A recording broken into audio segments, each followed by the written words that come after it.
A paz do Senhor, seja bem-vindo, bem-vinda à aula 5 do nosso curso de Reis. Se você já tem nos acompanhado faz algum tempo, nós estamos então recapitulando a história desse período bastante conturbado e um pouco difícil de Israel. E na aula de hoje nós vamos ver o período pós-família de Acabe. Na aula passada, então, nós estudamos um pouco da ascensão da família de Acabe e de como eles caíram por um juízo de Deus nas mãos de um homem chamado Jeú. Hoje nós vamos acompanhar então esse período posterior, tanto em Israel quanto em Judá. E hoje eu também fiz essa linha do tempo especial para ajudar um pouco a que vocês acompanhem, a nossa aula. Temos também aqui na descrição uma linha do tempo que você pode baixar em PDF e eu recomendo que você já abra o documento para poder ajudar a você acompanhar. E pegue também seu caderno, pegue sua caneta, pegue sua Bíblia, se prepare para estudar comigo. E se você tiver qualquer dúvida, coloque aqui nos comentários que nós vamos responder. Então vamos lá. Se você se lembra bem da nossa última aula, nós falamos sobre como a família de Acabe chegou ao poder e rapidamente eles deturparam Israel. Acabe foi casado com uma mulher chamada Jezabel, que era da Fenícia, e ela trouxe para Israel, o reino do norte, o culto a Baal, que era o deus nacional de onde ela vinha. E essa corrupção que houve em Israel acabou chegando a Judá quando o rei Josafá casou seu filho com a filha de Acabe, Atalia. A partir daí, nós temos uma série de corrupções entre as duas famílias. As duas famílias começam a cair, começam a mergulhar na idolatria, as famílias se relacionam, então todo mundo é meio que parente ali. E quando o juízo de Deus vem sobre a família de Acabe, acaba atingindo também a família real de Judá. Então, o rei de Israel e o rei de Judá morrem mais ou menos ali no mesmo evento, no mesmo dia. Isso coloca os dois reinos numa crise simultânea. E você tem que lembrar que isso está acontecendo ao mesmo tempo que, lá na Síria, Hazael, que foi ungido por Eliseu, chegou ao poder. E o Senhor diz claramente para Elias e depois para Eliseu que Hazael foi levantado para então punir o povo pelos seus pecados, para poder atacar Israel, para poder atacar Judá e para poder trazer então o juízo do Senhor sobre o seu povo. Não só isso, mas nesse período a Assíria, que vai ser muito importante daqui a algumas aulas, começa a crescer. Só que nesse período, ao invés de ir na direção dos reinos de Israel e de Judá, a Assíria está indo na direção contrária, o que dá espaço para Hazael começar a atacar o reino de Judá e o reino de Israel. Vamos então a algum contexto. Em primeiro lugar, a morte dos reis, tanto de Judá quanto de Israel, ela traz um período de declínio para os dois reinos. Esse período de declínio vai durar de 35 a uns 40 e pouquinhos anos, e vai ser o auge também de Hazael na Síria. Agora que ele chegou ao poder e que Judá e Israel estavam num período muito baixo politicamente, ele basicamente se torna um grande personagem nessa região, nessa época específica. Tanto Israel quanto Judá, nesse período que eu vou falar para vocês, vão se tornar tributários da Síria e eles vão perder pedaços enormes de território para Hazael. A única razão, falando agora em termos geopolíticos, a única razão do rei da Síria não ter conquistado de uma vez por todas Israel e Judá foi porque ele não queria empreender uma guerra nas montanhas. E essa era uma região bastante montanhosa, era difícil conquistar esses territórios. Então, ele conquista apenas algumas cidades, mas ele não conquista totalmente. Mas se dependesse apenas do poder dele, se dependesse apenas, é claro, da vontade, das circunstâncias da época, sim, havia uma possibilidade, inclusive, de que Israel e Judá caíssem naquele momento. Esse período de derrotas externas e de fragilidade acabou abrindo um espaço para grandes reformas religiosas, que vão ser empreendidas especialmente por Joás, no Reino do Sul, e lá no Reino do Norte você vai ter a influência de Eliseu. Os assírios, como eu falei antes para vocês, eles estavam voltados para o outro lado. Então, os arameus é um nome que a gente dá para os sírios, para não confundir. Os arameus eles vão ter então muito espaço para atuar nesse momento.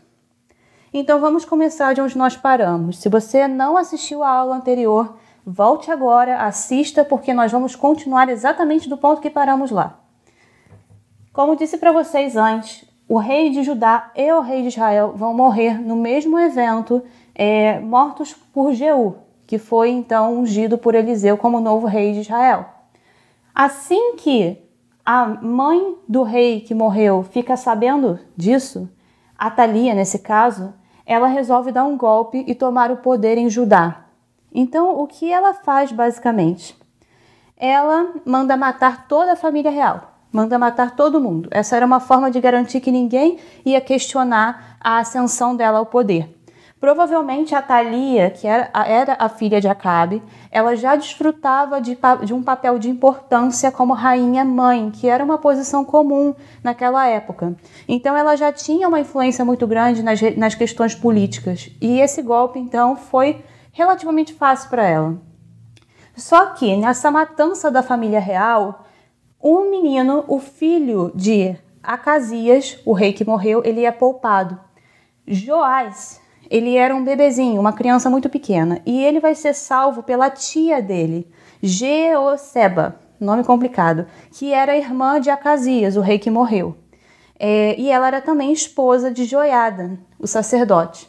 Então, Jeoseba vai pegar Joás, que é uma criancinha, vai salvar ele dessa matança toda e vai levar ele provavelmente para o templo, onde ele ficou sendo protegido por mais ou menos 7 anos. 6, 7 anos. Então, durante todo esse tempo em que Joás estava sendo mantido guardado pelo sacerdote Joiada, Atalia estava governando Judá, como ela bem queria. E a palavra de Deus diz que, inclusive, ela e os filhos dela e aqueles que seguiam ela entraram, arrombaram a porta do templo e usaram o templo para os seus próprios sacrifícios, para seus próprios rituais. Enquanto isso, vamos voltar lá para o Reino do Norte com Jeú. Pois bem, fazendo uma breve retrospectiva, Jeú foi ungido como rei por ordem então do Senhor para Eliseu. Ele vai derrotar Jorão, o rei de Israel, naquela área em Jezreel, jogando o corpo de Jorão então na vinha de Nabote. Ele vai também eliminar os príncipes de Judá, vai ordenar a morte de Acasias, que era o rei de Judá, e ele vai matar Jezabel e todo mundo que resta da família de Acabe. Não vai sobrar basicamente ninguém. Logo após essa matança bem complicada que ele faz, ele vai se encontrar com um homem chamado Jonadab. Jonadab era o filho de Recabe e ele era o líder do clã dos Recabitas. E se você conhece a história dos Recabitas, que a gente vai mencionar daqui a algumas aulas, pode esperar, mas se você conhece a história dos Recabitas, você sabe mais ou menos que eles eram um clã que vivia de uma vida diferente, que eles eram nômades, que eles tinham alguns hábitos que destacavam eles do povo. Mas Jonadab procura então Jeú, e Jeú pergunta: você está de acordo com o que eu estou fazendo? Jonadab responde: estou. Então Jeú convida Jonadab para subir no seu carro, os dois vão juntos para Samaria, e lá Jeú termina de matar quem restou da família de Acabe. Então eles fazem uma aliança, esses dois, Jonadab e Jeú, e Jonadab então e sua família, todos ali, passam então a servir esse novo rei. Jeú também precisa eliminar o culto de Baal. Basicamente o que Jeú está fazendo é uma limpeza geral de anos e anos e anos da família de Acabe no poder. O que ele faz? Ele é bastante interessante. Jeú é um personagem um pouco violento e também um pouco assim traiçoeiro em algumas das suas coisas. Ele chega para o povo e avisa: Acabe não cultuou Baal o suficiente, eu cultuarei ainda mais. Isso era algo normal. Quando um novo governante chegava ao poder, ele tinha o hábito de dizer que ele serviria a divindade nacional com mais força do que o rei anterior. Isso era uma forma de dizer que ele iria então firmar o compromisso com o povo. Então ele manda convocar todos os profetas de Baal, todo mundo, ministro, sacerdote, todo mundo que é envolvido no culto de Baal. Todos eles têm que ir para o grande templo que existe em Samaria para ele oferecer um grande sacrifício. E dentro desse contexto a gente pode entender que quem desobedecesse a ordem dele provavelmente seria considerado culpado de traição. Na verdade, ele estava agindo traiçoeiramente, né? Ele estava querendo juntar todo mundo debaixo do mesmo teto. Então o templo de Baal em Samaria fica totalmente lotado. Jeú, ele manda então assim, olha, todo mundo agora vai receber suas vestes cultuais. E ele foi inteligente, por quê? Porque por eles estarem dentro do templo e por todos eles estarem usando vestes cultuais, não era possível esconder armas. Então ninguém estava armado. E o que acontece é que ele entra no templo, então Jeú entra no templo acompanhado de Jonadab, o líder dos recabitas, e os dois então fazem uma última conferida para ver se sobrou algum servo do Senhor ali misturado ali no meio. Quando eles veem que só tem gente que serve a Baal, então Jeú manda então os homens deles ficarem do lado de fora e fala assim, quem deixar um sacerdote de Baal escapar vai morrer. Vai ser a vida de um pela vida de outro. Então Jeú vai oferecer os holocaustos para Baal. E quando os holocaustos acabam de ser oferecidos, ele vai dar ordem para os seus soldados assim, entrem no templo, matem todo mundo, não deixem ninguém sair. E eles matam todos os ministros de Baal de uma vez só. E queimam o poste sagrado, a coluna sagrada que ficava dentro do templo. Aquele lugar ele é convertido então numa grande terra de ninguém e ele passa a ser usado como latrina, porque era uma forma de inutilizar aquele terreno. Geralmente, quando você tinha um terreno que era usado para um templo, se acreditava que aquele terreno era consagrado ao Deus daquele lugar. Então era possível que outro povo ou outro rei tentasse construir alguma coisa de novo ali. Então, inutilizar esse espaço foi uma das primeiras táticas de Jeú para evitar um novo templo ser construído. Por conta dessa atitude boa de Jeú, o Senhor promete que os descendentes dele ocuparão o trono do reino de Israel, reino do norte, por até 4 gerações.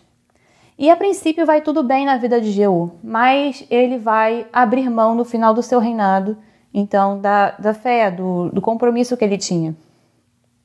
Jeú, ele vai progredir nos pecados de Jeroboão. Sempre que a Bíblia falar pecados de Jeroboão, está se referindo então aos pecados do primeiro rei de Israel, aquele lá no início que instituiu o culto aos bezerros de ouro.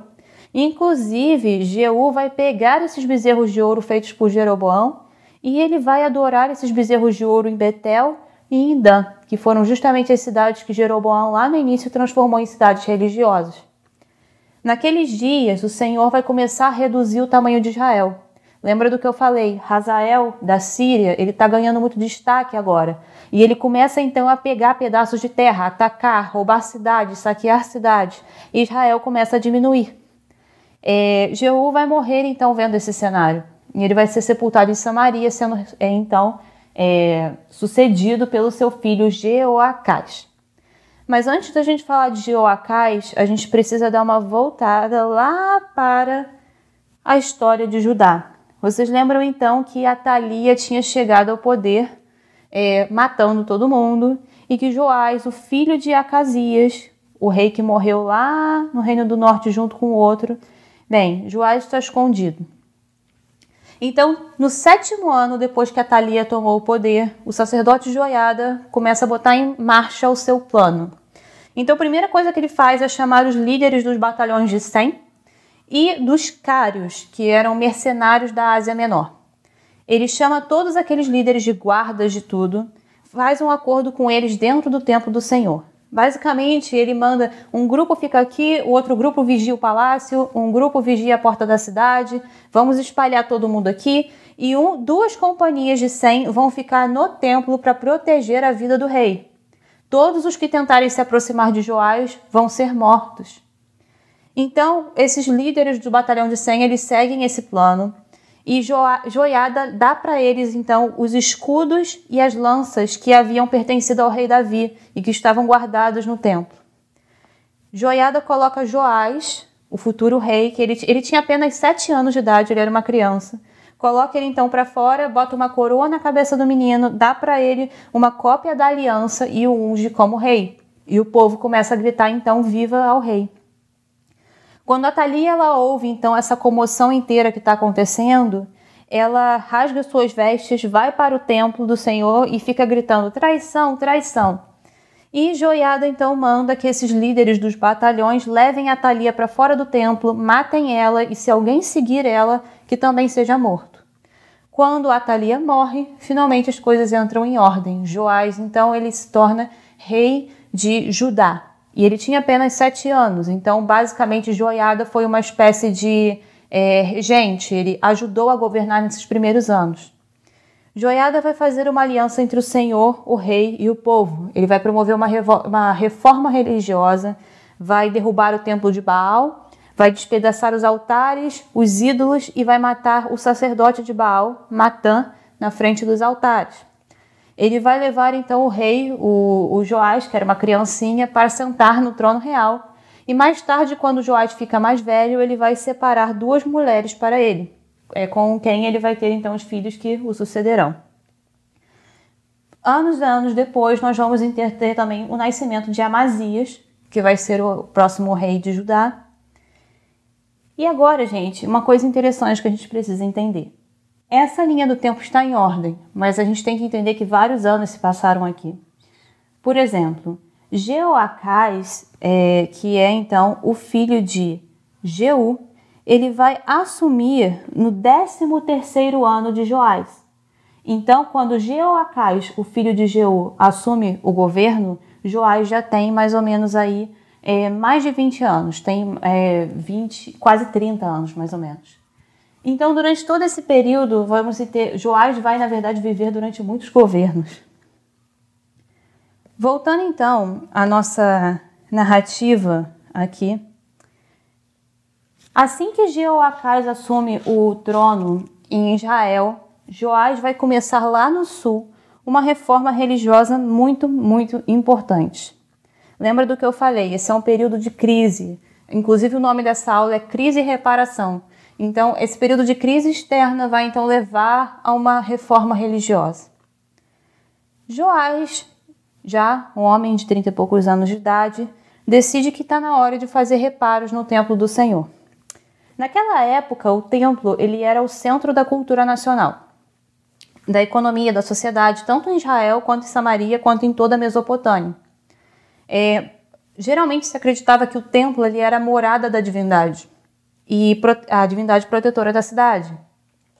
E eles realmente acreditavam que o Deus daquele templo morava ali. E é claro, essas crenças não eram também estranhas ao povo de Israel e de Judá. Eles acreditavam realmente que o Senhor habitava no seu templo, que ele estava ali e que o templo precisava ser bem preservado.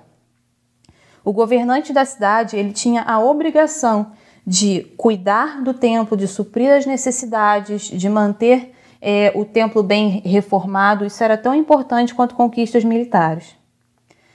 Então, quando Joás olha para o templo, ele nota que o templo precisa imediatamente de reparos. E é claro, a gente está falando de anos e anos e anos depois de Salomão. A gente está falando de Jerusalém tendo sido saqueada 2 vezes. O templo mesmo foi saqueado algumas vezes. Você tem reparos estruturais que precisam ser feitos. Você tem reposição de utensílios que foram roubados e nunca foram repostos. Você tem objetos de ouro e revestimentos que precisam ser renovados. E isso, é claro, exigia muito recurso e exigia também muitos funcionários para trabalhar. Joás ele reúne os sacerdotes dos levitas e ele encarrega esses sacerdotes e levitas de saírem pelas cidades de Judá, recolhendo o imposto que era necessário para fazer os reparos do templo. Só que os levitas eles não agem imediatamente, eles ouvem, deixam o tempo passar, não fazem nada. E Joás fica completamente irritado, ele manda chamar o sacerdote Joiada e ele tira dos sacerdotes essa função de recolher o dinheiro. Então Joiada tem uma ideia bastante interessante que a gente usa até hoje. Ele pega uma caixa, faz um furo na tampa e coloca do lado do altar, à direita de quem entrava no templo. Então toda a prata que era trazida ao templo para poder ajudar nas reformas era colocada então nessa caixinha pelos sacerdotes. Quando a caixa ficava cheia, eles tiravam, pesavam a prata e pagavam os carpinteiros, os construtores, os pedreiros, cortadores de madeira que trabalhavam nos reparos do templo. Eles também usavam a prata para cobrir outras despesas, para poder comprar material. Em geral, era assim que eles usavam. Enquanto Joiada, o sumo sacerdote Joiada viveu, os holocaustos eles foram apresentados continuamente perante o Senhor. Então, o templo voltou a funcionar plenamente. Só que é nessa época que nós temos aqui em verde a palavra do Senhor vindo a Joel, a palavra sobre os gafanhotos. coincide justamente com esse período de contribuições para poder reparar o templo.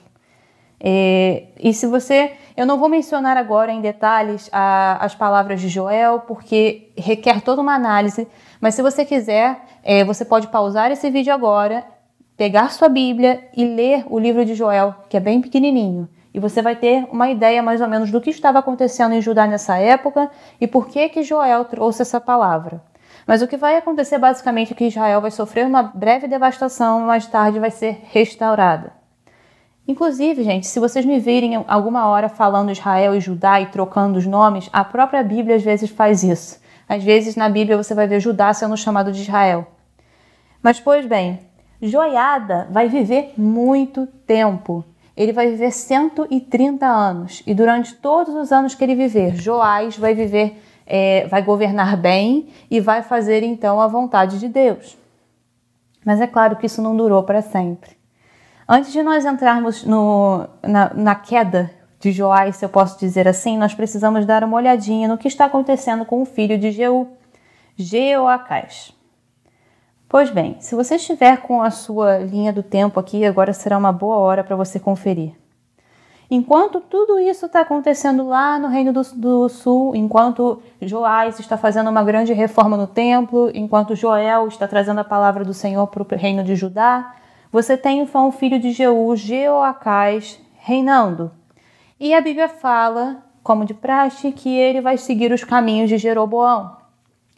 Ele vai continuar as práticas ruins, ele não vai mudar em absolutamente nada. E como resultado disso, ele vai sofrer muito nas mãos de Hazael, da Síria. Então, o que vai acontecer? Durante todo o reinado de Jeoacás, o reino do norte, Israel, vai ser constantemente oprimido pela Síria. Você vai ter, então, Jeoacás buscando o favor do Senhor. Ele vai tentar buscar ajuda. O Senhor vai atender o pedido de ajuda dele, vai providenciar um libertador para Israel, que vai ajudar eles a escaparem do poder da Síria. Esse libertador não é identificado na Bíblia, mas a gente pode entender que seja o rei de um reino vizinho ou até mesmo o próprio Joás de Judá que se prontificou a ajudá-los. De uma forma ou de outra, ainda que os israelitas consigam se livrar do domínio por um breve período de tempo, eles ainda assim voltam a pecar. Para vocês terem uma ideia de como Israel, o reino do norte, ficou fraco durante esse período, durante o reinado de Jeoacás, só restaram 50 cavaleiros, 10 carros de guerra e 10 mil soldados de infantaria, o que para o contexto da época era muito pouco. E Hazael destruiu a maior parte dos exércitos dele, reduzindo a pó. E basicamente esse período vai ser um período muito difícil para o norte. Vai ser um período de muita queda. Voltamos então agora para Joás.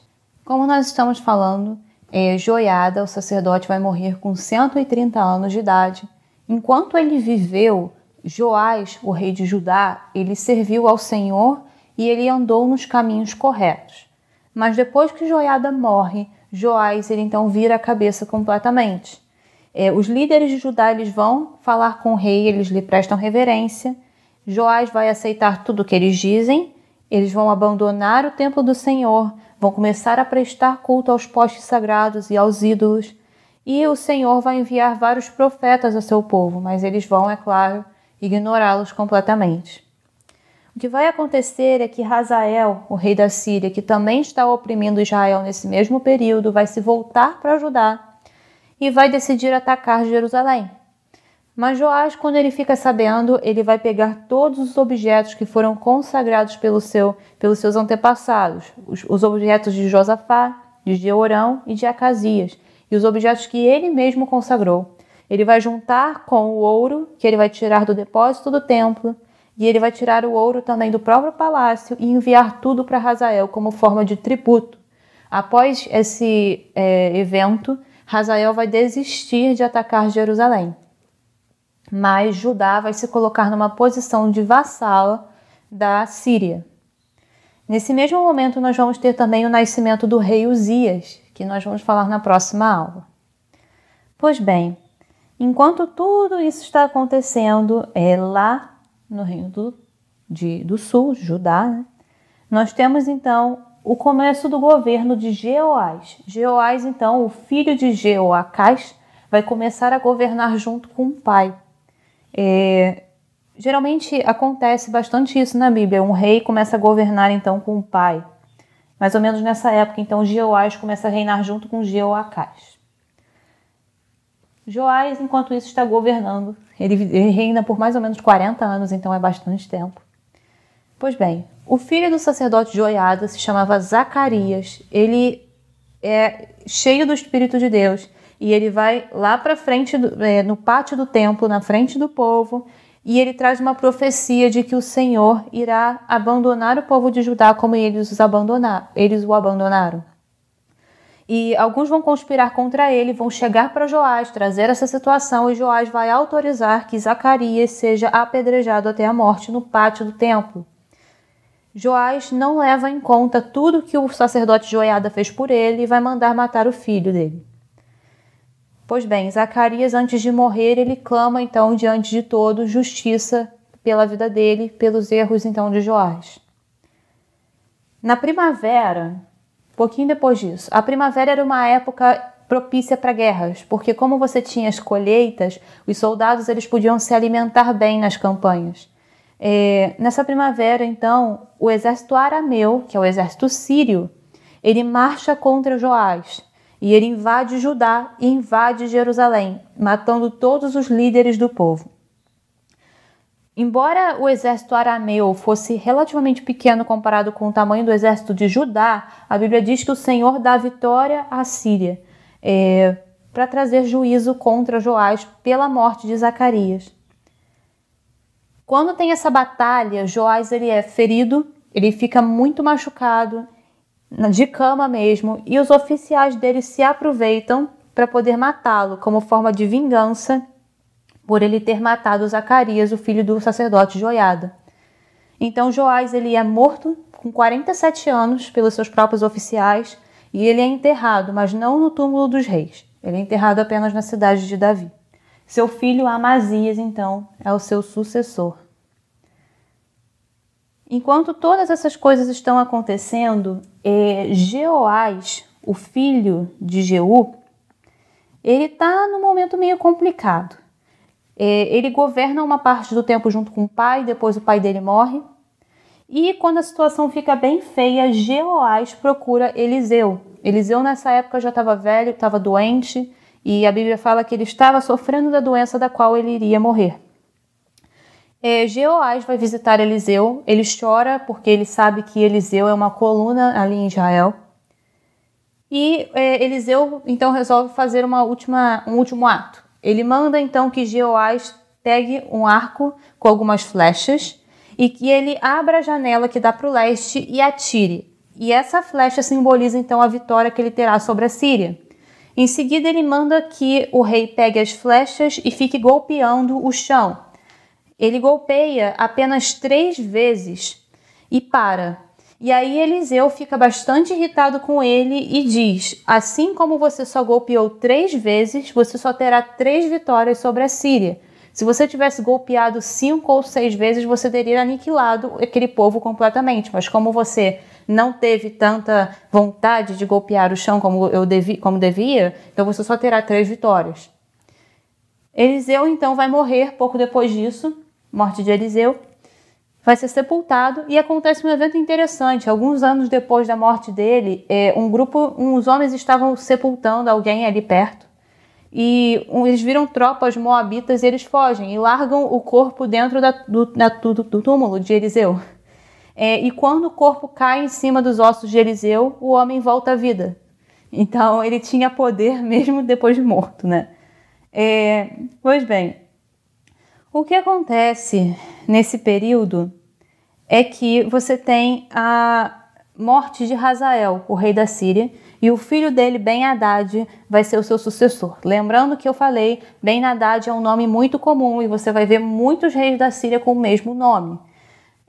Jeoás, então, rei do norte, ele vai reconquistar essas cidades que Hazael tinha tomado do seu pai. Esse vai ser um período, então, de reconquista para o Reino do Norte, né? Agora voltando lá para Judá, nós temos então o governo de Amazias. Amazias começa a governar um pouquinho depois de Jeoás. Amazias, ele vai começar a reinar com 25 anos de idade, ele vai reinar mais ou menos 30 anos, 29 e 30 anos, e ele vai fazer o que o Senhor aprova. Então ele vai continuar no bom caminho, apesar do desvio de Joás. Porém, ele não vai fazer de todo o coração. Quando ele sentiu que o reino já estava sobre a sua mão e que ele tinha pleno controle, ele vai imediatamente mandar matar os oficiais que mataram seu pai.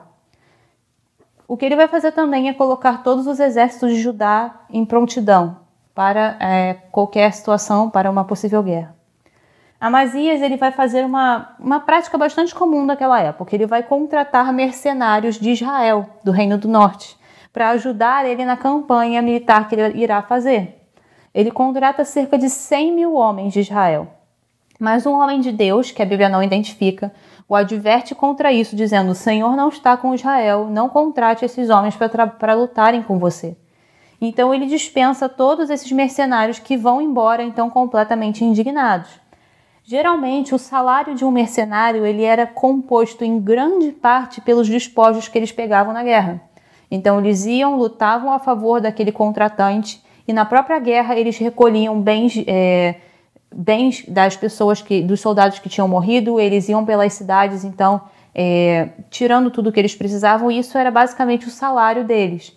Como eles não recebem salário, eles são dispensados, eles ficam irritados e eles voltam então para Samaria, para o Reino do Norte, pilhando mesmo as cidades no meio do caminho, destruindo, roubando. E diz a Bíblia que eles, na verdade, matam cerca de 3 mil pessoas nesse retorno deles para poder pegar o seu salário. Então, nesse período, então, Amazias vai ter uma vitória surpreendente contra Edom. E vai ser uma vitória muito boa para o Reino de Judá. Porém, ela vai subir a cabeça de Amazias e ele vai cometer 2 erros. O primeiro deles é que, quando ele volta da matança dos edomitas, como diz a Bíblia, ele vai trazer os deuses daquele povo junto com ele. E ele vai estabelecer aqueles deuses como seus. A ira do Senhor vai vir contra Amazias e o Senhor vai enviar um profeta. Novamente, a Bíblia não identifica quem é esse profeta. E quando o profeta começa a falar contra Amazias, Amazias vai mandar ele calar a boca e vai falar: quem falou que você é o meu conselheiro? O profeta vai obedecer, vai interromper a profecia, mas vai falar: agora que você interrompeu minha profecia, eu tenho certeza que Deus irá destruí-lo. Então nós temos um evento em comum aqui, que é a guerra entre Israel e Judá.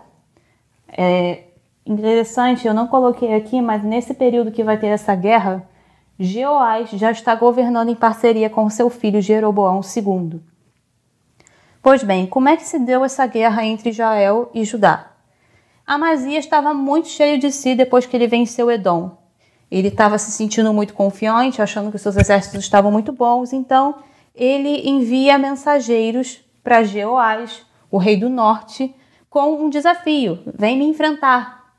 E Jeoás, sendo uma pessoa assim mais experiente, um pouco mais sensato, ele fala: Amazias, você está muito arrogante porque você derrotou Edom, porque você teve uma vitória militar, mas o melhor que você tem que fazer agora é ficar na sua casa e não se meter onde você não é chamado.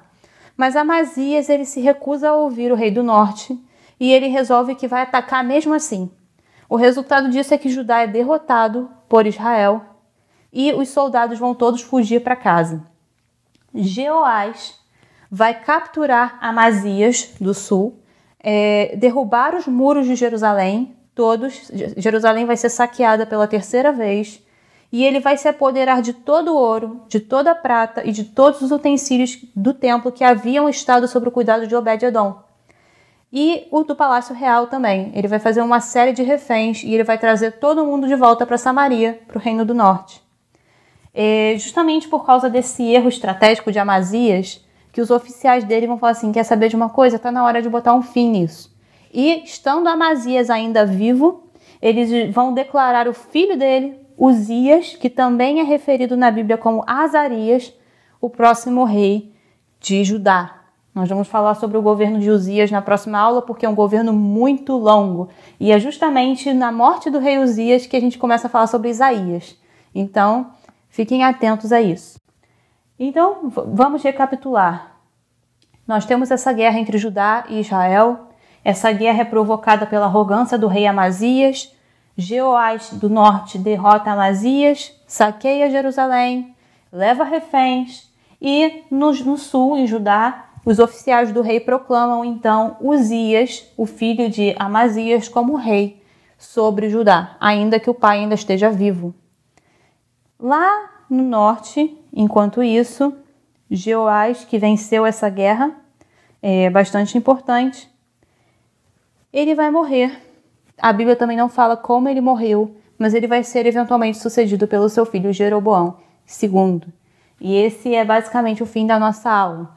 Agora, se você achou essa aula simples, ela realmente é bastante simples, mas na semana que vem nós vamos entrar em alguns reis que são muito, muito complexos e tem histórias muito compridas, então nós vamos precisar que você entenda muito bem tudo isso que a gente estudou agora, se você quiser mais tarde entender o que nós vamos discutir. Eu recomendo bastante para você que se você não entendeu, se você tem dúvidas, que você retorne às aulas anteriores, que você dê uma revisada, faça anotações no seu caderno, monte a sua própria linha do tempo se você quiser, mas quando nós entrarmos na parte dos profetas, aí vai ficar um pouquinho mais complicado. Eu agradeço que você tenha assistido essa aula, espero que você tenha gostado. Lembrando, qualquer dúvida, só colocar nos comentários, não nos comentários do bate-papo da live, nos comentários lá embaixo para que eu possa ver mais tarde e responder vocês. E, mais uma vez, espero ver você na próxima aula. Até mais!